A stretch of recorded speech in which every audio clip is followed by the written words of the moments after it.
Charlotte Flair, multiple-time women's champion, WrestleMania main eventer, a guaranteed Hall of Famer, she's the queen. The opportunity, and one of the most dominant forces in WWE history. One of the most hated WWE figures in WWE history as well. But even with a resume like hers, is WWE truly maximizing Charlotte Flair's potential right now, especially given the recent fan reactions and her current storyline directions? Look, despite all the accolades, there's one crucial thing, one specific direction or booking decision that WWE must take with Charlotte Flair to elevate her yet again, address recent criticisms, and truly solidify her legacy for this era. And it might not be exactly what you think. We've seen the crowd reactions. We've heard the online discourse. Is WWE listening? Hey, is this mic on? Paul, can you hear me? This one thing could be the key to unlocking a fresh, compelling chapter for Charlotte Flair that resonates with the entire WWE fan base, perhaps even addressing those recent hostile crowds and responses. Forget minor tweaks, we're talking about the fundamental shift, a booking necessity that could redefine Charlotte Flair's character or her role in WWE. This isn't just a suggestion, it's one thing that WWE has to do.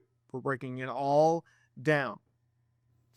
So what is that? Well, I don't know if you've noticed, but WWE has really been playing on the fact that WWE could be going in the direction of an interesting pairing, a pairing which I don't think a lot of people would have saw coming, right? She's had interactions with Alexa Bliss. Now, this is at a time where Charlotte Flair, she's trying to find herself, right? She went to WrestleMania after returning from injury, working the Women's Royal Rumble, winning the Women's Royal Rumble, earning herself a championship opportunity of her choice at WrestleMania 41. And she opted to go with the dream match scenario where she challenged Tiffany Stratton for the women's title and ultimately lost. She lost to Tiffany Stratton. Oh my gosh. And it was a situation in which it shocked a lot of people. And so now WWE, they've really gone into the direction of, hey, the fans don't like Charlotte Flair very much, right? They're booing her out of the building, and she's had interactions with Jay Cargill, and now she's starting to have interactions with Alexa Bliss, and how maybe, just maybe, Alexa Bliss can help Charlotte, and Charlotte can help Alexa Bliss, right? They're also continuing the storyline with Tiffany Stratton. I think this is something that they have to do. I'm proposing, what if Alexa Bliss and Charlotte Flair, two of the most prominent WWE and decorated women in WWE history, come together? A shift, a huge shift, and they come together for an alliance, right? They've already crossed paths. What if you get, and I'm kicking it back to the Attitude Era. Everybody likes to romanticize the Attitude Era, so why not go with it?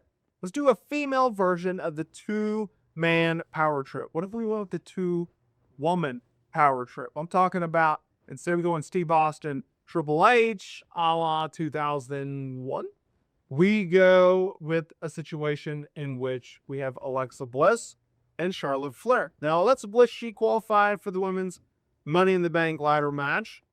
Charlotte Flair, she couldn't, I don't know. Depending on spoilers, how you get there, it doesn't matter. It doesn't matter, because I think the option to doing this would be very interesting. What does Alexa Bliss get from the pairing with Charlotte Flair? Well, I'll give you two reasons. Number one, Alexa Bliss gets a gigantic rub from the queen, Charlotte Flair, that elevates her up the card to where she's been at since returning in February of 2025. We also have a situation in which she would be getting one of the biggest pushes of her entire career by being associated with Charlotte Flair. And her star power would rise. With Charlotte Flair, you get the ability to kind of reset a little bit. You get a foundation. Perhaps you even get a heater in terms of Alexa can take your bumps. Alexa can get involved. She can help you win your matches, etc. Right? Because at least the way that it comes across, they're not going in the direction, and thankfully, that Alexa Bliss is not going to be paired with the Wyatt Six, but that she's a lone wolf, if you will, in this scenario. So I like that. I like that idea. And maybe, just maybe, it's a situation in which WWE can continue. Now, you got to look at it like this. There's a lot, and I mean a lot, of history between Charlotte Flair and Alexa Bliss. It goes all the way back to their NXT days. Charlotte Flair defeated Alexa Bliss in the semifinal of a tournament to crown the inaugural NXT Women's Champion in May of 2014. They worked another TV match that September, and they were going through changes, right? Alexa, she had a run as a manager. She was really trying to find herself as a single star. Charlotte was becoming the main eventer in front of our eyes. Now, it took a few years, but we finally got a pretty notable encounter in 2017 at Survivor Series, the champion versus champion match. Alexa was the then Raw Women's Champion. Charlotte was the then SmackDown Champion. It was a hard-fought encounter. Charlotte ultimately went over, shocker, I know, via submission with a figure 8 leg lock. This was a match that was just part of trying to build up brand supremacy. Remember that? Where they were like, oh, Raw's better. No, SmackDown's better. We're gonna fight. We're gonna wrestle. Yeah, that's what we were talking about at this time. They also had a feud for the Raw Women's title in 2021. It was the summer or early fall, depending on who you ask. Alexa Bliss was portraying her darker supernatural character, Lily, the Lily doll that they sell a bunch of merchandise with. That Lily doll.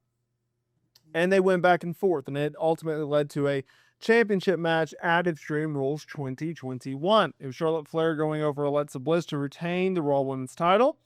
And then, do you remember it? Do you remember the post-match attack? Not on Alexa. No. Charlotte went after Lily, and she tore up the Lily doll. Oh no, not Lily. It was a significant post-match attack that saw Charlotte tear up the Lily doll, and it affected Bliss. I should say Bliss's character, let's be real.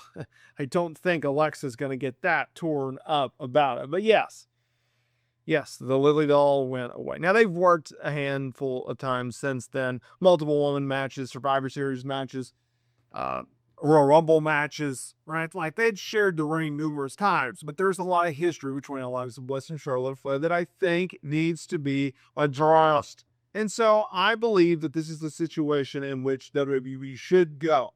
Now, this is just one man's opinion. Whether or not WWE goes with it, I don't know. I don't have a crystal ball. Do you? If you do, I'd like to have it. Got a few questions to ask and see. But at the end of the day, WWE has a true opportunity to give the fans something special, something different, something unique. Come on, y'all. This is 2025. We've seen a lot of stuff. And we will see where WWE goes with Charlotte Flair, where WWE goes with Alexa Bliss. I don't know about you, but I am definitely along for the ride.